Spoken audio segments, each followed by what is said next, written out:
Hey, this is Emily from WP Fusion. In this video, I'm going to talk about how you can connect LearnDash to Hubspot so that you can take your learners' data, send it over to Hubspot so that you can send them curated emails depending on where they're at in their course journey, and change what marketing emails you send them based on whether they've purchased or not. So the most popular integration for LearnDash and HubSpot with WP Fusion is when we go into the courses setting, we want to apply people to lists based on whether they're enrolled in a course or not. So if I edit my course here inside of LearnDash and go to my WP Fusion tab, we can say apply lists when someone's enrolled. So when someone enrolls to our course here in LearnDash, they'll automatically be applied over here in HubSpot on a list. And of course, HubSpot can take it from there, doing all kinds of HubSpot things, remarketing campaigns, upsell campaigns, sending emails about other content, sending deals, all kinds of other things like that. Usually when working with LearnDash and HubSpot, what we recommend doing for course access is to allow LearnDash to control the visibility of lessons in the course. So you have to be enrolled in the LearnDash course in order to access the content lessons. We don't necessarily recommend going through each lesson and using the WP Fusion settings in order to restrict the visibility. So let me clarify a little bit what I'm talking about here. If I go into the lessons dialog of LearnDash, and then I go to add new, inside of our lessons, we should have over on the right hand side here this option for WP Fusion where we can say a user must be logged in to view this lesson, which is true, the user must be logged in to view the lesson, and WP Fusion is really good at managing locking down content for that, but what we recommend is allowing LearnDash to do its own restriction rules and not checking this box unless you have a specific use case and you know what you're doing and you want to do it that way. What we recommend doing is linking tag with Auto Enrollment so that LearnDash can control whether people can access lessons or not based on whether they're enrolled, and WP Fusion simply enrolls the people in the course. So it's a little bit of a simpler setup. LearnDash's automatic rules apply, and WP Fusion adds people to the course based on what could be a HubSpot tag. So, or not a tag, a list. So link with list. When someone joins a list on HubSpot, they can automatically be added to the course. And this is what we're talking about. If you were to sell through HubSpot, so you're selling course access through HubSpot's interface, and then adding someone to a list after they've purchased, WP Fusion can take that person from the list and add them to your course automatically. So you can sell in HubSpot, manage all of your marketing through HubSpot, and then use LearnDash to deliver the content by linking that list with an enrollment in the course. Anyone who joins the list for any reason will be added to the website and enrolled in the course. That's what this feature does. It's extremely powerful. And then from there, LearnDash can control access to the content.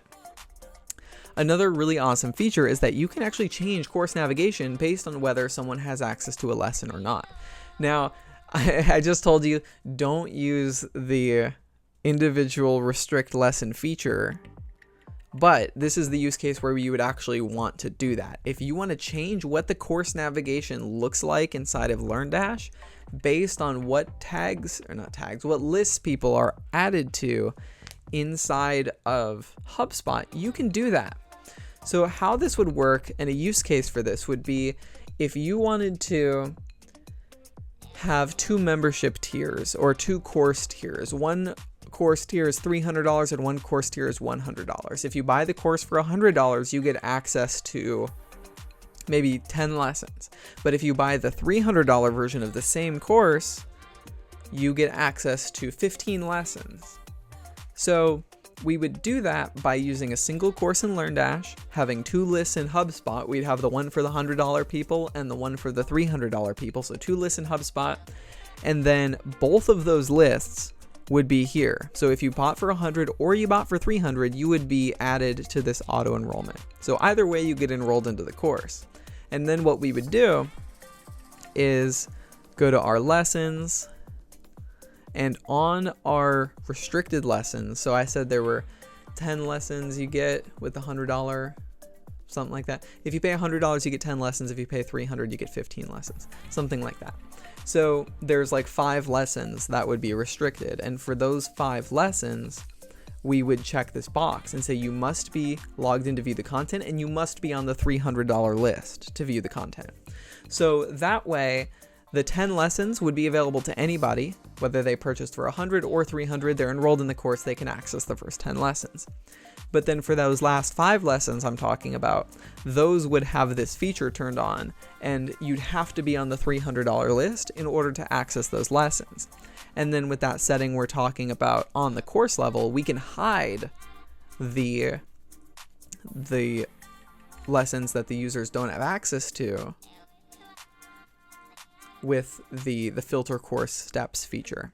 So now that we have the 2 lists created, HubSpot is managing purchases for the $100 or $300 courses, and we can filter the course steps so that lessons, topics, and quizzes the user doesn't have access to will be removed from the course navigation. So the $300 people will have access to everything because they purchase the full thing. They do have the tags in order to view those last 5 lessons, but the $100 people won't.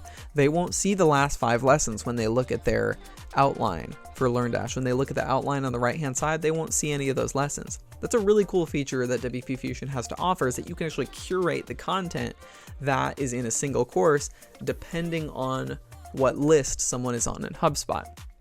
If you want to see more about that scenario and actually walk through setting it up in a video, let us know in the comments below. But there's other things that you can do to map like the field of course progress. So if you want to send course progress data over to HubSpot and start an automation that says, hey, we see you're 50% of the way through the course. Congratulations. Do you want to hire a private tutor to help you get through the rest of the course? Something like that. You can send the progress data from LearnDash over into HubSpot. You can also send the enrollment date over into HubSpot in a field on the contact. So you can say, potentially with an automation through HubSpot, if the course enrollment date is like older than a certain time period, I want to send someone an email and say, hey, you've been in this course for a while and I see you haven't completed it. Is there anything we can do to help you? Is that maybe you want to get into our membership program if you're still interested in learning this content? Something like that.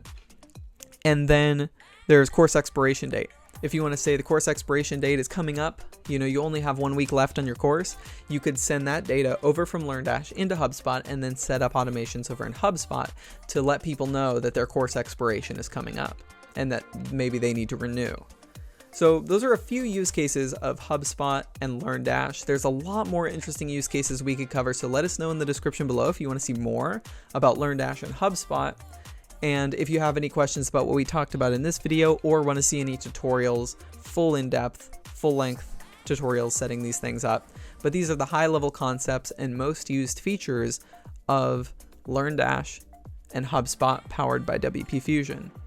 I'll see you in the next video, and let us know in the comments if you have any questions. If you want to see more content like this and further documentation on this tutorial, check out our website, wpfusion.com. You'll find all kinds of resources in addition to what we have on our YouTube channel, and we hope to see you in the next video. Thanks for watching.